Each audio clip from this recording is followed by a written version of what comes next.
प्रेरितों 1।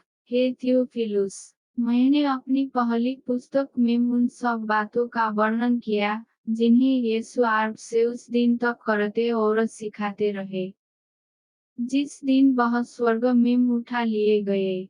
उससे पहले यीशु ने प्रेरितों को, जिन्हें उन्होंने स्वयं चुना था, पवित्र आत्मा द्वारा आदेश दिया।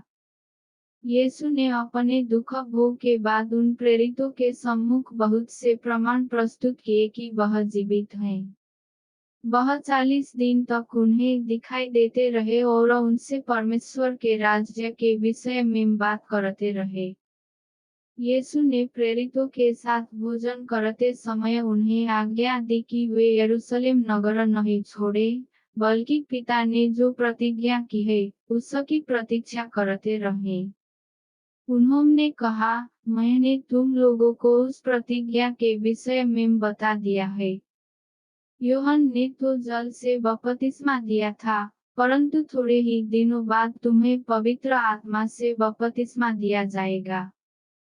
जब प्रेरित यीशु के साथ एकत्र थे, तब उन्होंने यह प्रश्न किया, प्रभु, क्या आप इस समय इस्राएलियों का राज्य पुनर्स्थापित करेंगे? यीशु ने उत्तर दिया, पिता ने जो काल और निश्चित समय अपने निजी अधिकार में रखे हैं, उन्हें जानना तुम्हारा काम नहीं है। किंतु पवित्र आत्मा तुम पर उतरेगा और तुम्हें सामर्थ्य प्रदान करेगा और तुम यरूशलेम में, समस्त यहूदा और सामरी प्रदेशों में तथा पृथ्वी के अंतिम छोर तक मेरे साक्षी होगे। इतना कहने के पश्चात यीशु उनके देखते देखते ऊपर उठा लिए गए और एक बादल ने उन्हें शिष्यों की आंखों से ओझल कर दिया।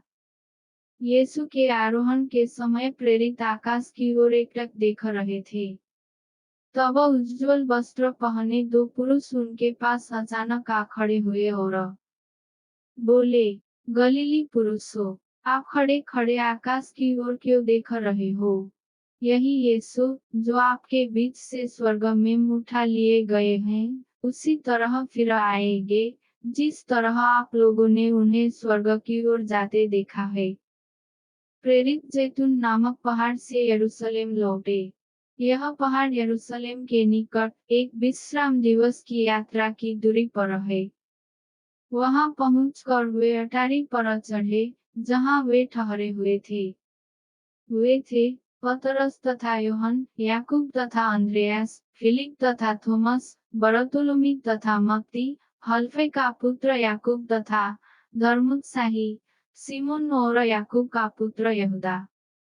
ये सब कई स्त्रियों के साथ यीशु की माता मरियम तथा उनके भाइयों सहित एकचित्त होकर प्रार्थना में लगे रहे। उन्हीं दिनों पतरस विश्वासी भाई बहनों के बीच खड़े हुए, जो लगभग 120 व्यक्तियों का समुदाय था। पतरस ने कहा, भाइयों, यह अनिवार्य था कि धर्मग्रंथ की वह भविष्यवाणी पूरी हो जाए, जो पवित्र आत्मा ने दाऊद के मुख से यहूदा के विषय में की थी। यूदस तो यीशु को गिरफ्तार करने वालों का अगुवा बन गया।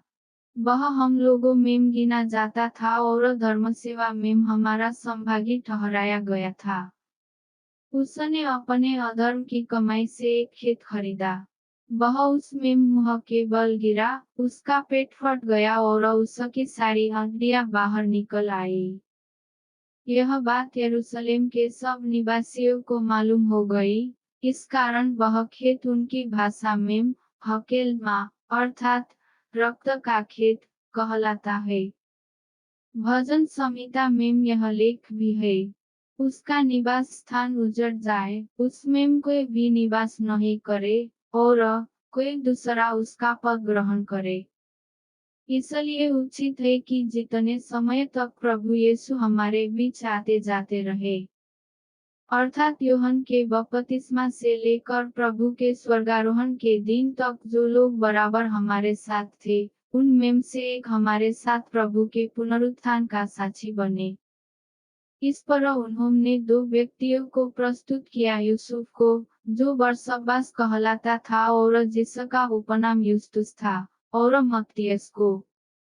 तब उन्होंने इस प्रकार प्रार्थना की, प्रभु, तू सबका हृदय जानता है।